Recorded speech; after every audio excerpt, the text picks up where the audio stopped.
On bazu, jdeme dál. Deboli let's číslo 2. Co by jsem dneska chtěl udělat? Já ani nevím, jak to nazvat. To je šrot lomeno, křáp lomeno. Driftovací kára úplně ne, ale neví, čím začne, tak je to, že tady si postavím.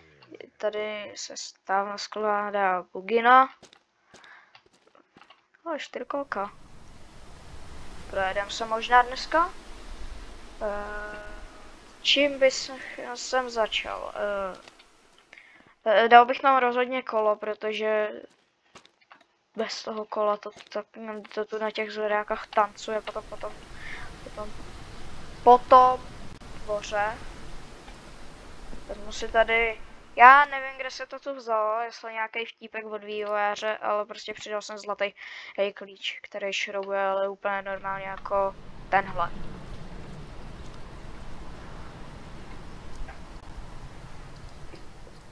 Bohužel stříhání nebude, protože no viděli jste, co se stalo s tam tím videem, když takzvaně nebylo,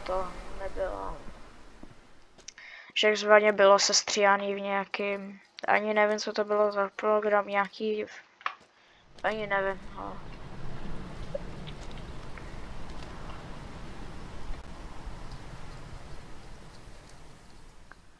Takže budu muset najít nějaký jiný program na stříhání. Normálně jinak tak nevadí. Každý musíte uznat, že každý, kdo natočil svoje první video, tak nebylo sestříhaný. A možná jsou tu někteří ty machři, který to mají sestříhaný hned od prvního videa, mají sestříhaný každý video na kanále.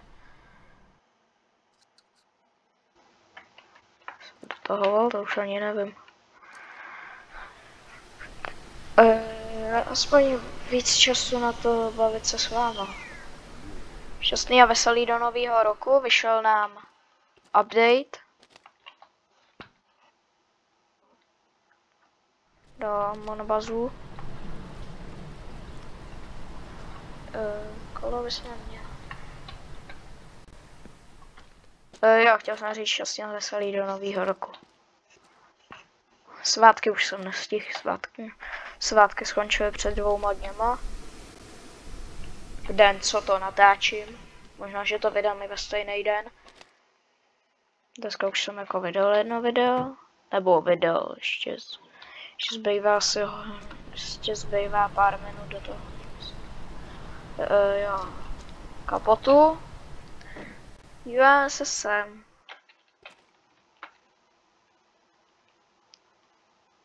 Pane bože. No bude to chtít trochu to. Berem tohle věc. Tak máš summer car tohle, ale vždycky člověk nemůže najít ten spot, jak to, kde to přišroubovat.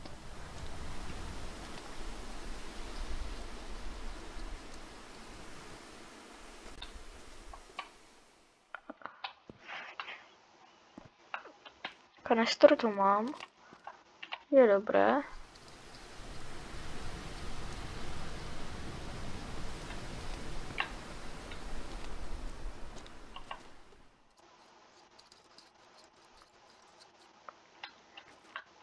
Robování. Ten volant, to je hrůza. Ale dneska tomu autu dáme nějak takovou jako první péči. Aby vůbec jezdilo a nerozpadávalo se za jízdy. Teda jako ono se nerozpadává, ale Ečkem se to dá pryč z ruky. Už to sem, beru do města ten kanistr. Ten rozhodně budu chtít natankovat. A beru si taky klíč. A nevím, jestli si mám brát ty 2 šrouby. Já si je vezmu, protože potřebujeme takzvaně vypůjčit.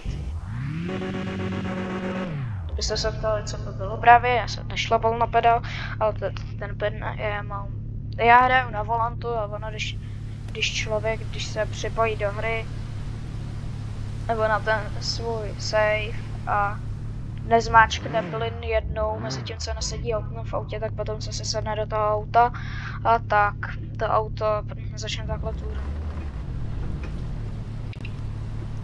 takhle turovat, bez toho, aby člověk měl nohu na plynu.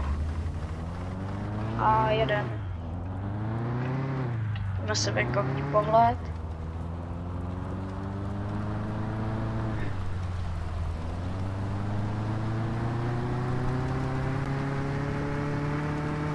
Volant, to nevím, jestli budu kupovat nový, protože nějaký nový hezčí volant, protože tam je takový prťavý za 120, ten je tak malinkatý, že kdyby ho člověk měl, já ještě nemám auto, kdyby člověk v realitě ho měl na autě, tak by s ním pomalinku ani nešlo zatáčet, jak by byl malej. Hlavně se nikde nevybourám, a jestli se někde vybourám, králík. Nebojte, vím, že to byl zajíc. Nejsem měšťák. Bydlím na vesnici.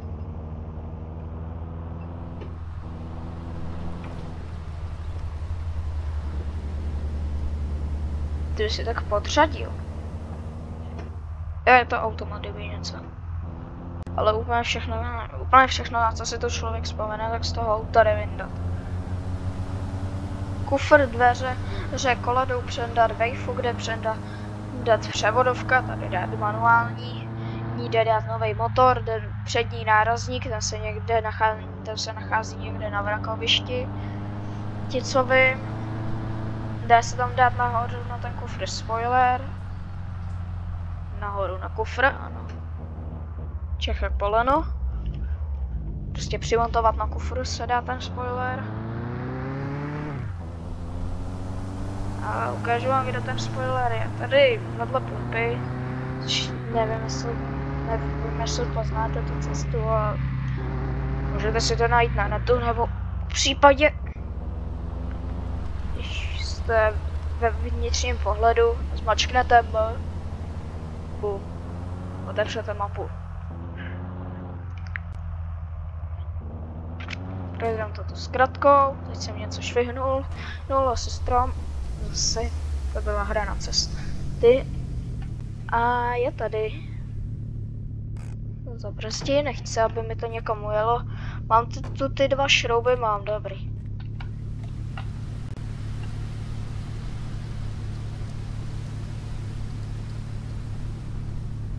Nebojte se, to není krádež, tady ten barák, na kterém to je, tak tady to je můj bratranec, mám pocit, že to je.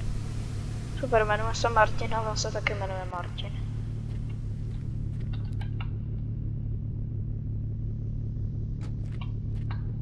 Jedem na benzínku, protože ta ručiční, ta palička je tam nebezpečně blízko k nule.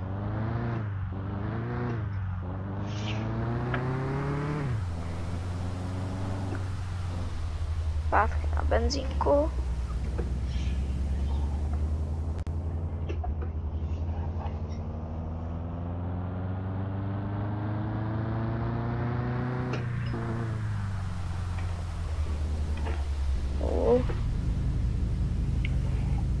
Sakra. Vrak.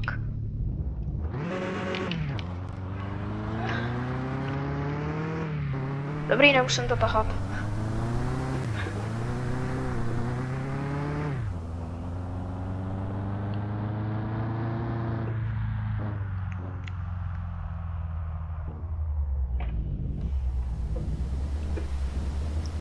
Takže takzvaně zdarma. Spoiler. Tady to cinkátko. To přibylo. Přibliž se. Tady to přibylo v updateu, já nevím, co to dělá reálně.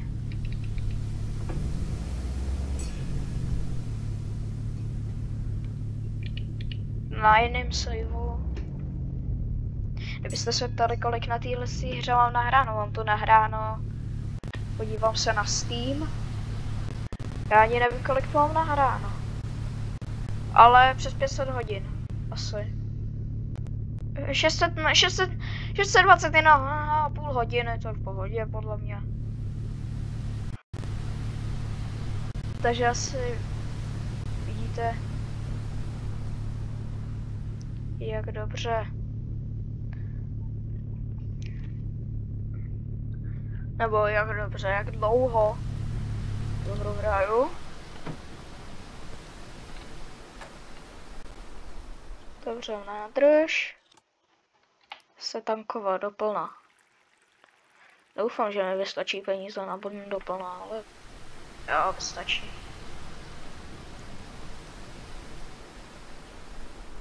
Benzín je docela drahý.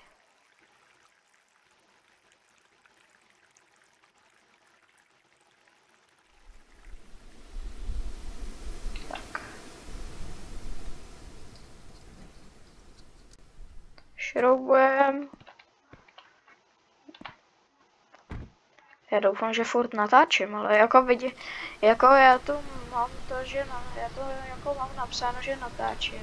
Hey, Yann, fais Je ça ruší, quelque chose ale Yes, sir. Ah, merci d'être venu. Bonne journée. co bych vzal? Já to mám jako, mohl bych to doříct. Já tu mám jako ukázáno, že furt nahrávám, ale nevím, jestli se mi třeba jestli se mi nahrává zvuk. No, vidím na záznamu. Vážně tlumič Wavefoku stojí víc jak potrubí. $120. Jediný tohle, ale to je originál, ten to dávat nechci. Ale zbytek stojí 140. No dobrý. Co jsem chtěla vzít? Pupu na gumy. Pro měšťáky, pneumatiky.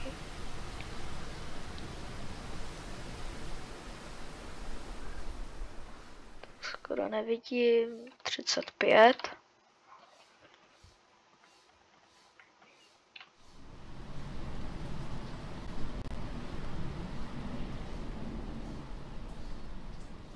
Tak. Další. Přidají zvuky v updateu. Dřív zvuk to nemělo.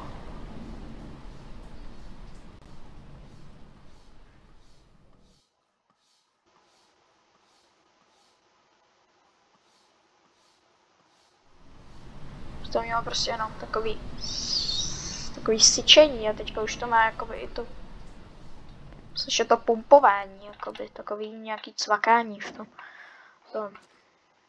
Kanistr jsem chtěl natankovat. Kurník. Zalez do toho kufru.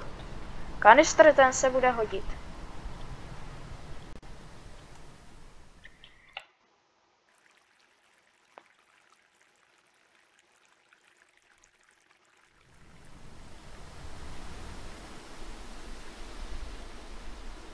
Nebojte, nemůže se stát, že to přelejete, protože hele, teď tam mám 100%, a kdybych to vzal, už mě to nepustí natankovat. Už to bude jako kukuřice to nalejvání. A nebojte se, vylejce to taky nemůže. Zavři. Co ještě vezmu? Nějaký spray bych vzal. Tady to odrezavění. A další černý spray. Potřebuji ještě něco, myslím si, že ne. A já asi blíží se konec tohohle videa. Já doufám, že vás tohle video bavilo. A nezapomeňte hodit like, odběr, po případě sdílet a vidíme se příště. Čus.